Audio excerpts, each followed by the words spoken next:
Ese reka nkubaze, nk'iyo wirirwa uvuga ngo afite ngo nyashi, ngo afite ngo mu nda hato, cyangwa se mukirirwa mutesha umutwe umuntu ngo afite ngo nta nyashi, ngo ntaki, ngo nta kaguru, ngo ntaki. Ubundi niba wowe ufite nyashi, izo nyashi n'iyo nda ntoya bikumariye? Wenda uri umukobwa mwiza, wenda se nta nubwo uri mwiza cyane, ariko ngo ufite ngo nyashi y'ibipirizo, ngo ufite ngo mu nda ngo hahorotoye, ukagenda wenda ukubita hirya no hino ngo ufite ngo nyashi, cyangwa se utanazifite ukaba uri umugabo uri umukikirwa uvuga abantu ngo nta nyashi bafite. Mwirwa muvuga abantu ngo bicare ngo amagome baramaze.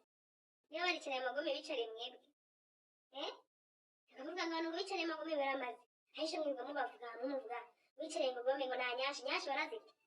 Nyashi uzishyura muri botike, nyashi ugishyura mu modoka, kuri moto, kwa muganga, uraziteka mu nkono, nyashi zibari. Uzabyara reke kubyara udafite nyashi? Ibyo binyashi bagenda babanyashiramo babasudiraho bivuze iki? Gwe Ahisha we yabishatse yabibura. Kugenda namuvuga si ibigurana. Kugenda bakamucomeka ariko ntiyajyayo nyine, cyangwa ibyo binyashi nta kintu bimubamariye, nta n'ikintu byabibungura ku rututa zifite. Mwese muri abantu kandi muva amaraso amwe. Rero muhabana amahoro. Udafite nyashi ni umuntu, n'uzifite ni umuntu. Mugumane ibyo nyashi byanyu, n'abatazifite kandi banyuzwe n'uko bari. Ntabwo bashakiye ubwiza mu mazi, ntabwo bashakiye ubwiza muri nyashi. Niba uri mubi n'uri nyashi nta kintu bizakumarira, kandi umunsi wanakennye bizakwembe umva uzumira.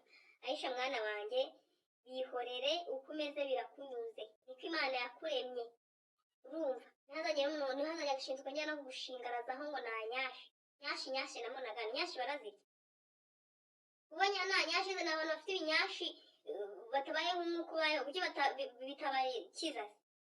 Ahisha iturize.